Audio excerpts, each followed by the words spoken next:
우리는 영화나 드라마를 통해 특수부대의 활약을 쉽게 찾아볼 수 있습니다. 특히 블록버스터 액션 영화에서는 총을 잘 쏘고 칼을 잘 다루는 주인공을 보면 전직 또는 현직 특수부대원인 어김없는 설정이 꽤나 많습니다. 1980년대 마초의 상징이던 남보, 약자를 돕던 A특공대는 미국 육군 특수부대 그린베렛 출신이고, 무려 50년 가깝게 서방 세계를 악당으로부터 지켜온 007 제임스 본드는 영국 해군 특수부대인 SBS 출신입니다. 남북한 첩보원들의 치열한 대결을 그린 슈리의 주인공 역시 707 특임대 출신이죠. 이처럼 전 세계적으로 특수부대에 대한 환상은 대단합니다. 어느 시대를 막론하고 특수부대는 존재해왔는데요. 현대적인 특수부대는 제2차 세계대전 당시 영국에서 시작을 했습니다. 그러나 특수부대의 수요가 가장 많은 국가는 바로 미국입니다.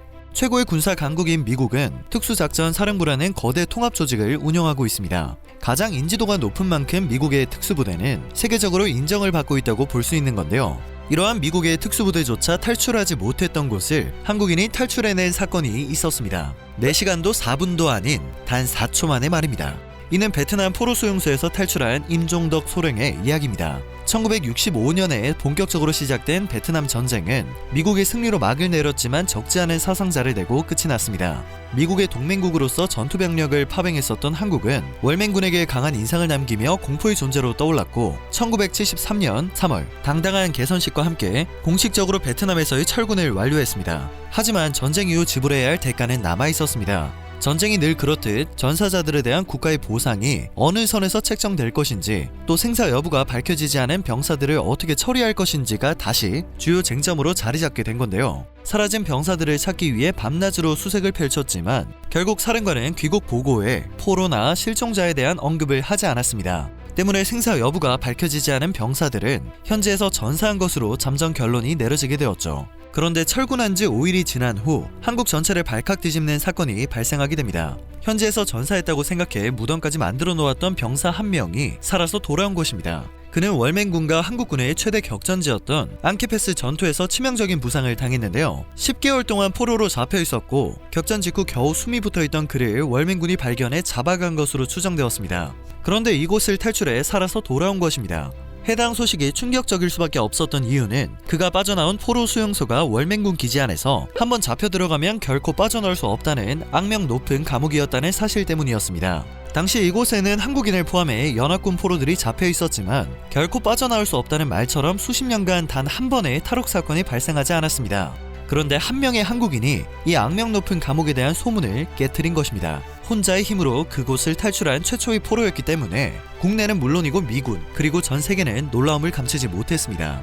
임종덕 씨는 25살의 나이로 군입대를 했고 4년간의 장교 훈련을 받았는데요. 낙하산 훈련과 특공대 훈련에서 1등으로 수료를 했습니다. 그의 첫 부임지는 주일대사관 무관이었습니다. 미국 정부는 임종덕 씨를 외교관으로 키울 계획이었던 것으로 보이는데요. 이후 임종덕 씨는 6개월 만에 월남전 지원 특수부대에 배치되게 됩니다. 그의 첫 임무는 미군 포로 수용소를 습격하여 잡혀있는 미군들을 구출하는 것이었죠. 이후 작전은 생각보다 수월하게 진행되었습니다. 그러나 작전을 마치고 귀대 중 매복 중이었던 베트콩의 기습을 받아 전투가 벌어졌고, 그는 숫자적으로 불리함을 판단해 부하 3명을 살리기 위해 그들에게 후퇴할 것을 명령하고 대신 자신이 포로가 되었습니다. 그는 거친 수용소 생활에서도 한 동료의 권유로 성경을 읽으며 하루하루를 버텨냈습니다. 특히 임종덕 씨는 수용소에서 하나님은 왜 나를 포로가 되게 했느냐고 짜증 섞인 기도를 자주 했습니다. 그러던 어느 날 기도 속에 탈출이라는 단어가 자주 나오게 되었다고 합니다. 자연스레 탈출할 의지를 불태우게 된 것이죠. 그리고 그는 잠시 수용소의 경계가 느슨해진 틈을 타 수용소에서 도망을 쳤습니다. 총탄이 빗발처럼 날아왔지만 놀랍게도 그는 한 군데도 부상을 입지 않았고 월맹군 부대 지역을 벗어나 자신의 부대로 돌아올 수 있었다고 합니다. 심지어 월맹군 지역의 포로 수용소 위치와 주요 부대의 배치 내용을 알아와 부대는 함성으로 뒤덮였습니다. 이때부터 임종덕은 정식 그린벨의 대원으로 임명을 받았고 적진의 주요 시설을 파괴하고 적군의 고위 지휘자를 납치하며 미군 포로들을 구출하는 임무를 수행했는데요. 안타깝게도 그는 또다시 포로가 됩니다. 탈출 3개월 만에 다시 붙잡혔기 때문에 그는 적군에게 이미 특별 경계 대상으로 찍혀 두 번째 탈출을 하기가 어려운 상황이었습니다. 하지만 계속해서 탈출의 기회를 노렸고 어느 날 특별한 신문을 받는 날이 찾아오게 됩니다. 북한군 몇 사람이 임종덕 씨를 유심히 보더니 이놈은 틀림없는 남조선 군인이다 라며 한국말로 신문을 시작한 것입니다. 하지만 임종덕 씨는 전혀 알아들을 수 없다며 영어를 사용했고 자신은 중국에서 태어난 미국인이라고 강력하게 말했죠. 하지만 북한군은 몽둥이로 임종덕 씨를 기절 직전까지 폭행했습니다. 계속해서 때리면 임종덕 씨 입에서 한국말이 나올 거라고 생각한 건데요. 임종덕 씨는 고통과 신음 속에서 오마이갓이라는 말만 반복했습니다. 결국 북한군은 진짜 남조선 군인이 아닌 것 같은데 라며 수용소를 나갔죠. 이후 임종덕 씨는 월맹의 최북단 수용소로 이송됩니다. 이곳은 당시 소련과 중국, 북한으로 쉽게 보낼 수 있는 포로들의 집합소였는데요. 어느 날 그는 수용소 사무실로 불려나가게 됩니다. 그곳에는 월맹군 장교 4명과 경호원 1명이 각자 권총을 차고 있었는데요. 그들은 임종덕 씨가 보는 앞에서 소련제 권총과 실탄 한 발만 장전을 해서 그에게 주면서 자신의 머리에다 대고 총을 발사하라고 시켰습니다. 확률은 정확히 6분의 1이었습니다. 소위 러시아 룰렛이라는 살인 노름판을 즐기고 있었던 것이죠. 경호원의 명령으로 임종덕 씨는 자신의 머리에 총을 대고 방아쇠를 당겼지만 다행히 총소리는 나지 않았습니다. 수용소의 고위 관리자들은 하루하루 일과의 지루함을 느끼고 이 러시안 룰렛 노름판을 매일 한 번씩 했다고 하는데요. 어떤 날 권총 소리가 나면 죽은 자의 시체는 바로 옆에 있는 강으로 던져져 악어의 먹이가 되었다고 합니다. 이 수용소가 악명 높은 수용소로 불려왔던 이유를 짐작할 수 있겠는데요. 두려움에 떨기도 모자란 상황이었지만 그는 이 러시안 룰렛 노름판에 불려나가는 것을 기회로 삼아 탈출을 할 계획을 세우기 시작했습니다.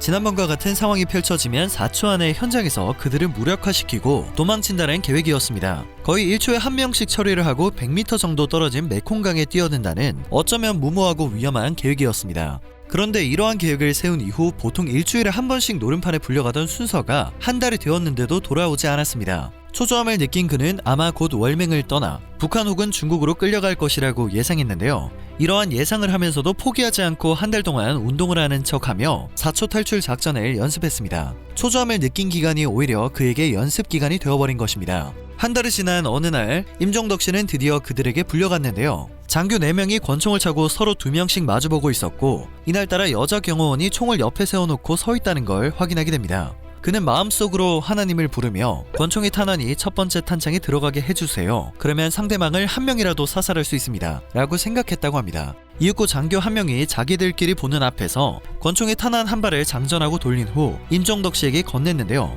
권총을 받는 순간 두려움은 다 사라져버리고 용기가 생겼다는 임종덕 씨는 한 달간 연습한 4초 탈출 작전을 개시했습니다. 권총을 자신의 머리에 대는 척 하다가 가장 경계하는 표정의 상대방을 향해 방아쇠를 당겼고 총소리와 함께 상대방은 쓰러졌습니다. 그리고 그린베레의 무술로 나머지 사람들이 권총을 꺼내기 전 평소 훈련했던 4초 만에 그들을 격파하고 강을 향해 뛰었습니다. 그야말로 정광석화 같은 순간이었죠. 강물로 뛰어든 임종덕 씨는 특수전 훈련 때 배운 대로 뛰어든 그 물속 위치에서 10분을 버텼습니다. 뒤늦게 달려온 월맹군이 강을 향해 사격을 퍼부었지만 월맹군들은 멀리 200m쯤 떨어진 강물에 사격을 하고 있었습니다. 이후 일주일간 밀림에서 개구리와 뱀을 잡아먹으며 버틴 그는 가끔 멀리서 들려오는 비행기 소리를 듣고 그쪽이 남쪽이라고 판단해 계속 밀림 속을 걸었고 결국 미군 헬리콥터에 의해 구출될 수 있었습니다. 포로 수용소에서 탈출을 한 것은 임종덕 씨가 처음이었기 때문에 미군은 물론 미국 내 참전 가족들의 환성은 대단했습니다. 이후 4.20에 도착한 지 8일째 되던 날 임종덕 씨는 미국 백악관으로부터 긴급 통보를 받게 됩니다. 은성 무공 훈장과 1계급 특진이 그를 기다리고 있었죠. 훈장 수여가 끝나자 존슨 대통령은 미소를 지으며 임종덕 씨를 신기한 표정으로 살펴봤다고 하는데요. 이 작은 체구에서 어떻게 그 엄청난 행동과 지혜가 발휘될 수 있었는지 궁금하다는 표정이었죠. 5년 후 그는 닉슨 대통령의 부름을 받고 또다시 백악관에 가서 대통령 안보비서관 임명을 받고 외교활동을 시작했습니다. 닉슨 대통령에 이어 포드와 카터 대통령에 이르기까지 안보비서관을 잘 수행하기도 했습니다. 임종덕 씨의 포로 수용소 탈출 기자회견을 계기로 그가 겪었던 수용소 생활과 러시안 룰렛 게임 등을 소재로 한 영화가 제작되기도 했는데요. 이 영화가 바로 디어 헌터입니다. 영웅 같은 영화 속 주인공이 바로 임종덕 대위였던 것입니다. 부하들을 살리기 위해 자신이 직접 포로가 되길 자처한 그의 행동은 미군 육군 교과서에 실리기도 했습니다. 해당 소식에 국내 네티즌들은 불굴의 의지를 가진 멋진 분이라는 생각이 든다. 노력과 운이 모두 따라준 엄청난 인재. 디어 헌터 주인공이 우리나라 사람이었다니 놀랍다는 반응을 보이고 있습니다. 명성 높은 미국 특수부대조차 탈출을 포기했던 곳에서 단 4초 만에 영화보다 더 영화 같은 스토리를 만들어낸 한국인의 이야기가 더욱 많이 알려졌으면 합니다. 오늘 전해드릴 소식은 여기까지입니다. 영상이 정보가 되셨다면 그것만으로도 감사드립니다. 늘 새롭고 유익한 뉴스를 전하는 로바우튜브 되겠습니다.